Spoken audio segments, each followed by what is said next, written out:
I I enjoyed art. I was an art major, and I liked math. And it was really kind of the guidance counselor who came to me and said, "Hey, you should maybe be an architect."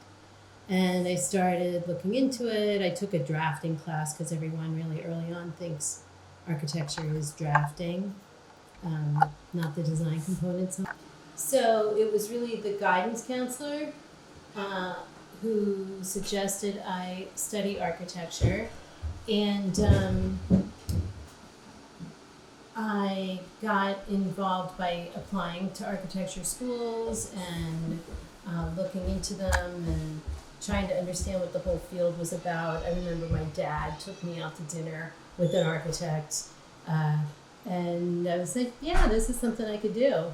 And then in school, all of a sudden I was doing all these things I had no idea that I would ever be doing because it's so much more than drafting. Yeah.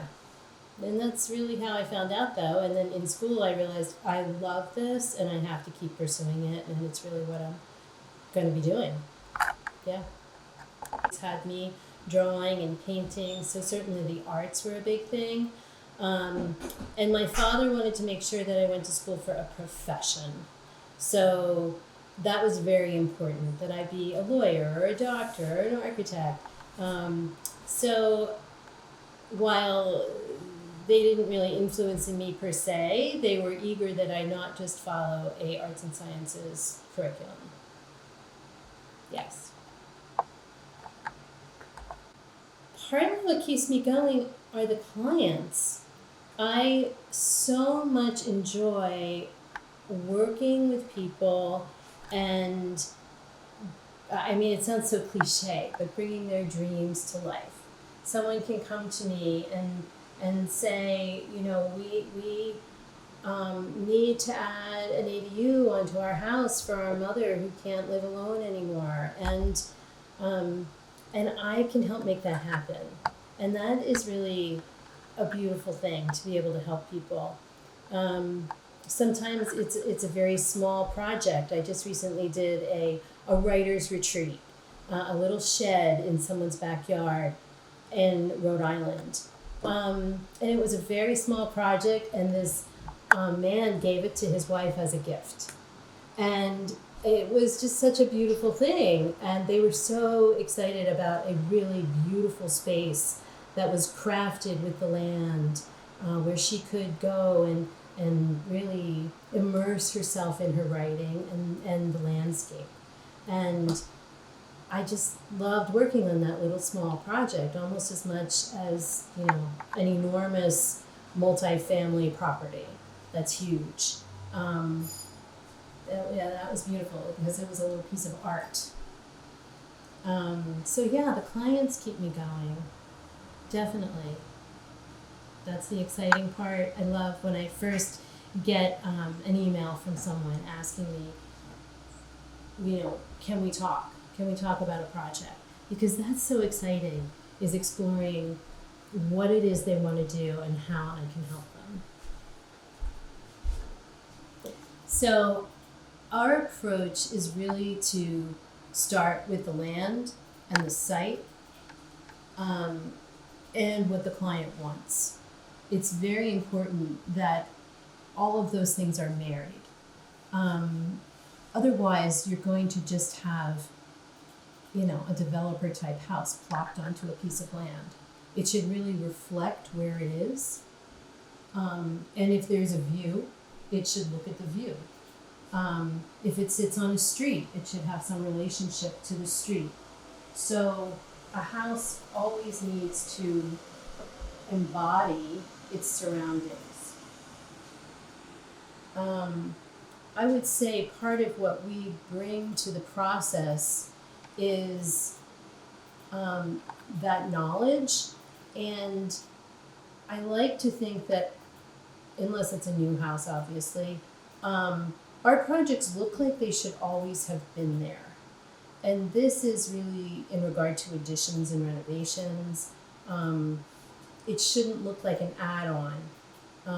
It should look like it's part of the fabric. It's part of the community. That's not to say that it can't look modern and new. It can, but it should look like it belongs.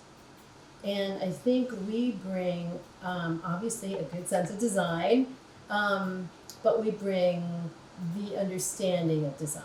We bring the understanding of design principles, hierarchy, scale, symmetry or asymmetry, good composition, good spatial relationships, and light. When you start then taking design principles and embodying them with the surroundings, light most importantly, you're going to get a really good end product that then has to marry with the client's wishes in terms of function. And sometimes you have a project that it's an existing home and it just doesn't work right. So you take this and you try to embody, you try to layer onto it design principles in order to have a better product than what they have now. And that might be better circulation and flow, more light, better roof lines, better scale. And this just is really something that comes over time and knowing compositionally what can work in terms of angles or line and spatial relationships and massing. So in terms of a signature item, I don't know that we have a signature. Other than that, our clients feel like we really give them what they're looking for. We don't necessarily impose a Mahoney architect's language on top of them, other than really good design principles. And we like to work with our clients in a very interactive fashion, so that we know what they want. As the process goes on, they start to understand it more. And we're giving them what they want along the way. Obviously, you make changes and modifications to the project without sacrificing our principles. We hope. That's the goal. I can't say that some other architect couldn't have done it either. But I guess there is some architectural vocabulary and just the vernacular of traditional design that we use. We want to make sure projects are detailed really well. So they're going to have a proper scaling of the trim, the eaves, the window trim. And it's more easy for me to look at a project and say, oh, we didn't design that, because the detail level isn't sufficient. But no, the homes we design are well detailed, and that's really important. Design can really fit any design style per se. They can be traditional, they can be modern, they can be contemporary. We've worked on antiques, and we've also built new modern homes. It's really the same design principles apply to all styles. It doesn't matter the style. So yes, we work in all different styles. The joy is in providing a really well-designed product that meets the client's needs. Yes, and that they're really happy about and tell their friends about, and we get referrals from them to new clients. The joy is in really providing a great product. It doesn't have to be imposing a certain style. I draw and I paint. I guess it just comes out of my background. For years I've sketched and painted, and part of the whole architectural process is sketching. Although these days we definitely don't sketch as much as we used to. A lot of the sketching takes place on the computer. And so, I love to paint. And it's a much quicker process, which is partly why I love it. The whole design architecture process is so long. It can be a few years before when I first start talking to a client and the reality of when something is built can be 2-3 years. And so a painting, I can go out in one day and do a plein air painting, or just sketch, and it's just so satisfying to do something that is creative and happens quickly. So my painting is mostly architectural. I paint a lot of houses. I paint a lot of barns. It is what I'm drawn to. I try to paint in a loose manner that has some, it sounds really strange, but it's a loose manner that has some rigid lines to it. So I like to paint loosely within a framework. And it's about capturing the light. If I see a scene that, if it's a barn and it has light just smashing into it at the end of the day, I'm going to be really drawn to that. And that's something that I love to paint. Yeah. Yes, there's a lot more freedom in my painting. It's just me. It's whatever I want to do. If I decide to just wash it all out and start over from a different angle, that's something I have the prerogative to do. Whereas with my clients, they might try to push me in a direction that I'm not so comfortable with. And I try to rein them in and explain to them why that might not be a great idea. But you can't always do that. Sometimes you get pushed down a direction that you're not as happy to go in with the work. Yeah. I would say there is completely whole buildings. Now, there's nothing I wouldn't put our sign in front of, for instance. There are some I would prefer to put my sign in front of, and there might be backyard facades that I'm not overjoyed by. But for the most part, if I meet a client initially and discover that their design aesthetic is not in tune with the way we work, with the process, I'll tell them it's not a good fit. They need to understand that this is a process and it's a design process. I'm not necessarily just going to quote unquote draft what they want me to draft. It has to be an exploration of the space and of how we're going to design it in the best manner possible. So if someone isn't willing to engage in that type of process, then it's not going to be a good fit for us in our work. The ideal client has no budget and allows us to design whatever it is we want to design on a beautiful site. That is the absolute ideal project, and I would say sometimes 2 out of those 3 happen. It's pretty rare that all 3 of those happen. But we definitely have some clients who really trust us to provide exactly what our background and expertise suggests for the project. And sometimes you have a client that just says, yeah, whatever you think is best, that's where we should go with this. Or if it's even just a material selection, and you're suggesting real stone, and maybe they can't afford stone, but you can come up with a really great argument as to why the stone base is really important, and they say, sure, let's go with it. That makes for a great client and a good experience. Yeah, sometimes we have to do research, whether it be product research.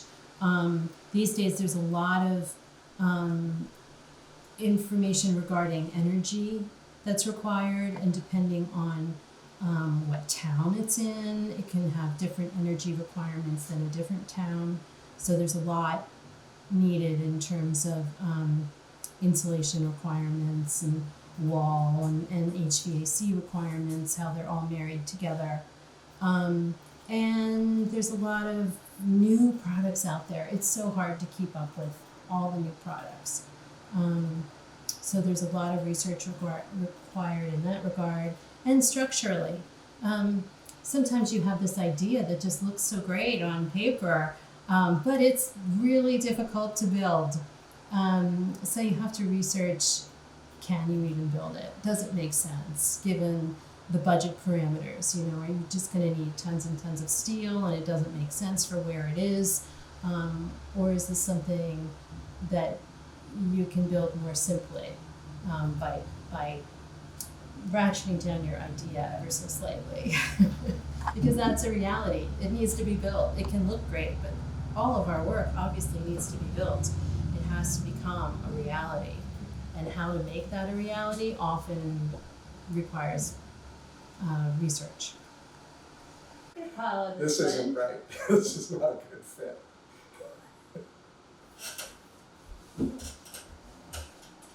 So who's talking? You.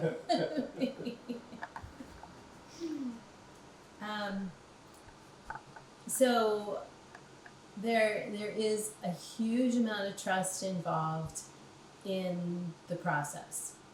And the best projects, well, some of the most interesting projects are those where I show up for an initial meeting and I have no idea what we're going to do with this project, whether it's a new house or whether it's an existing. And I have no idea how to solve. But I know, and I have to convince them that I know that the process will develop in such a way that we end up with a great result. And there is always a great result, because the land and applying the design principles brings about a solution that makes sense for everybody. And it's tricky sometimes to convince someone that you're not going to stand there at a first meeting and sketch what it's going to be when you don't know what it's going to be yet.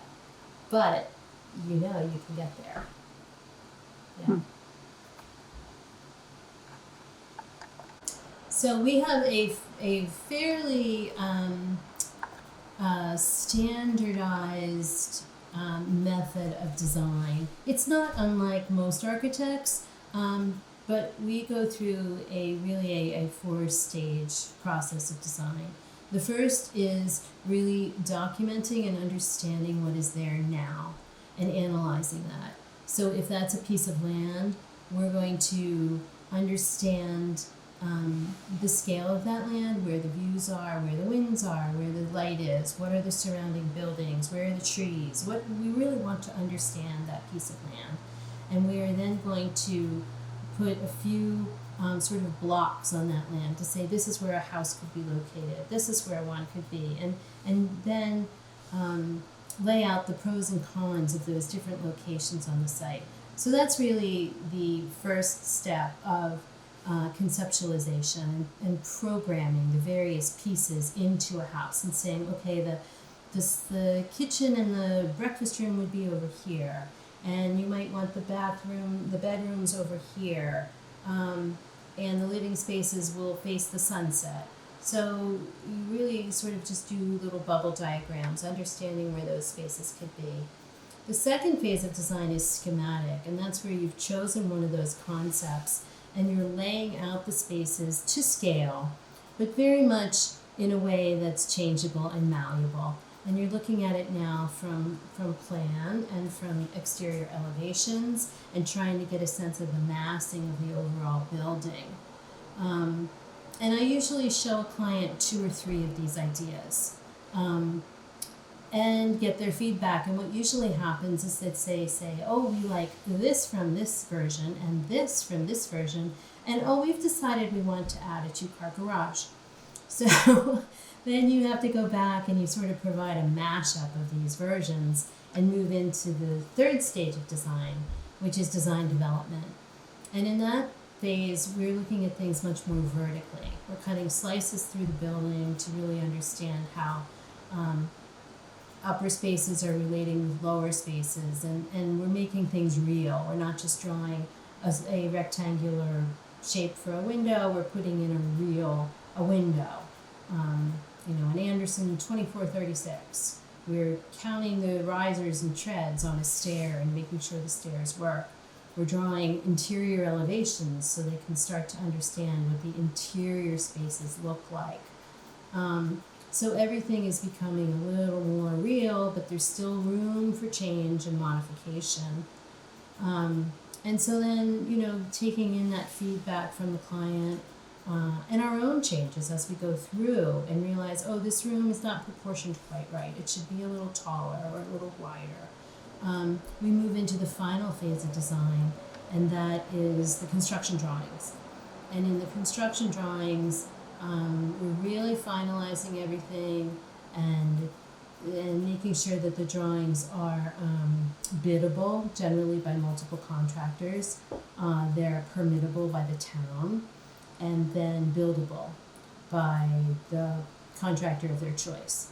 And this means the drawings are very well noted, very well detailed. They have all the energy requirements labeled, and there's a written section too. There's an outline specification that identifies the materials that we're using. And so we meet with the client just prior to finishing this set so that they can make further changes, hopefully very small ones at this point. And then that set of drawings really becomes the basis for the construction. And during construction, after they've chosen a contractor, we go out and make sure everything is being built per the drawings that we put together. It should all be a cohesive design at this point, and if the contractor or the homeowner wishes to make changes, they get in touch with us, and we make sure that the design changes are copacetic with the entire project, and generally they are. No, there really isn't an ideal project that I have to design. I like to do new homes, and to do a new home with no budget, with a beautiful view. That's really an ideal project, and we do that occasionally. So I can't think of a specific. I don't need to design a museum or a writer's retreat. Really, it's about working with a great client who will. But residential. Yes, a residential project, and working with a great client. That's an ideal project. It comes from a number of different sources. For instance, yesterday we went to the Kent Museum, and seeing artwork is tremendously inspirational because it just gets your head in that creative mindset, and you're just ready to go at it. Also comes from just really walking through nature. I love to hike, and being in nature clears my mind, and oftentimes when you have a difficult problem in front of you and can't figure out how to solve it, just getting out in nature really clears my head, and sometimes I come back and it's just eureka, there you go. And the physical act of painting and doing art can also provide inspiration for me. It's just a different realm, and it gets a different piece of my brain thinking. And does that help your problem solving? Like, what happens if you're stuck? What do you do? Well, that's it. If I'm stuck, I will go for a hike. I just will go outdoors and go for a walk, go skiing in the middle of the winter, just getting away, but generally in a way that opens my mind or delves into a different avenue of creativity. I wouldn't reading a book doesn't really do it for me. It calms my mind, but it won't bring me back with inspiration. So it's something that really opens my mind. And sometimes I do find inspiration by leafing through other architects' books. There's so many great architects out there. There's more modern architects like Jeremiah Eck, obviously Frank Lloyd Wright, Corbusier really understood space, and then the Impressionists in terms of painting, understanding of light, and I think we try to bring that light into our architecture as well, which is why I'm so drawn to it. There's a lot of great landscape architects out there. I didn't really talk about how some of the best projects bring in a whole team of designers, and being one of that team is very inspiring as well. When there's a landscape designer and interior designer on board, it really makes for a top-notch project where every avenue, every surface is thought about and considered, or not considered, but purposefully. And that's really great to be part of a team in that way. Paul, what did you do with that site plan that we were trying to roll the opposite direction? Stand here. Okay, found Bring one. it up. You did bring it up? Oh, is it in here? Okay. Let's see if this is. Oh, here we go.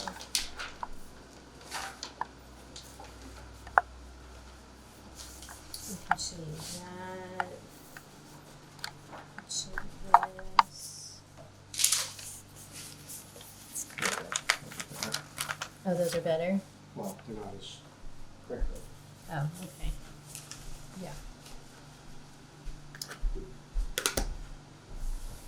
What is this for? I didn't do this project. So this is a site plan, an early site plan layout for a multifamily project that was really built around gardens. And so this was all about community gardens and how each of the homes could relate to the set of gardens. And you can see, like, we're showing where the sun is. There's a little pond over here. There's woods back here, and showing where the roads are and how these homes can all relate in some way to the gardens that will be community worked. And what else? And then so there's different schemes here. And we showed all these to the client. They're not, they're all the same. And then we do one and present it to the town after some modifications. This shows some plantings in here. So this is partly landscape architect, partly our work as well. These were called the culinary homes. I think they're all the same.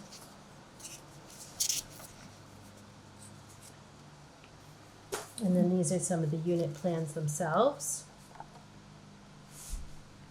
This is, again, an early stage of design. And the early stages show the floor plans.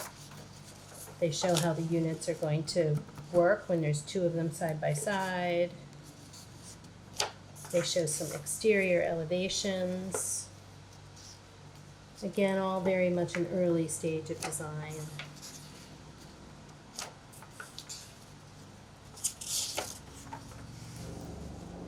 So trellises on the houses to bring that greenery into the homes. That's really important in this project.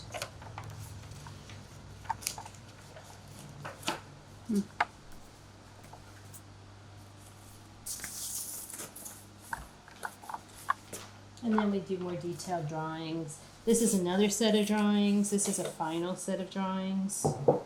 So I said there's a written portion. There's always a written portion that goes with a project as well. And there's foundation plans, really the non-sexy part of the work. Above these. The floor plans, the elevations. It's a simple project. The before was really just this, very simple. And they wanted something dramatic to welcome people to their home, but in keeping with a very sort of modern aesthetic. Mm-hmm. And then this home ended up with some colorful panels on it. I have some images over here of it. And so the whole notion of how the windows went together and the composition of different pieces became important, and the materials. Mm-hmm. And then some details. Always trying to figure out how are we going to insulate this big, long roof. You know, Mm-hmm. needs to be a warm space. Yeah. And then these are some of the final images of the house here.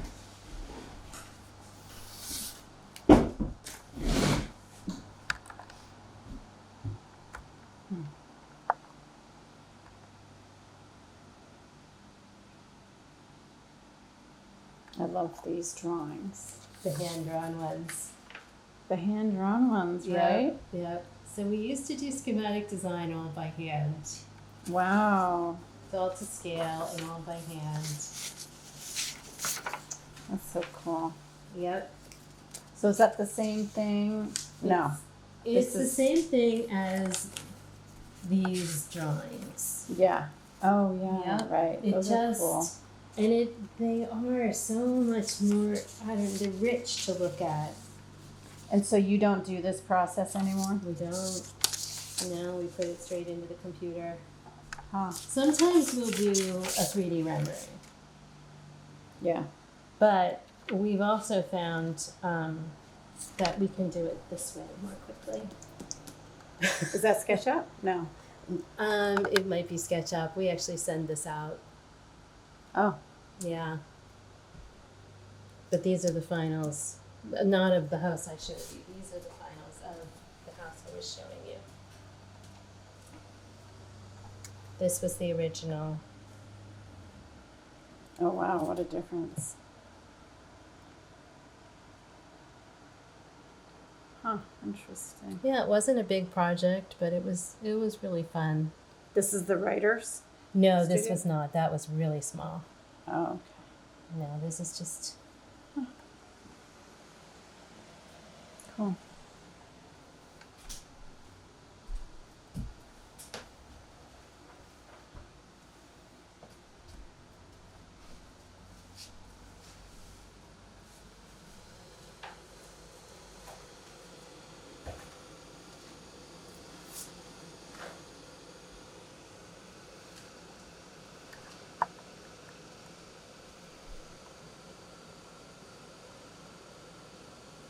things changing out there.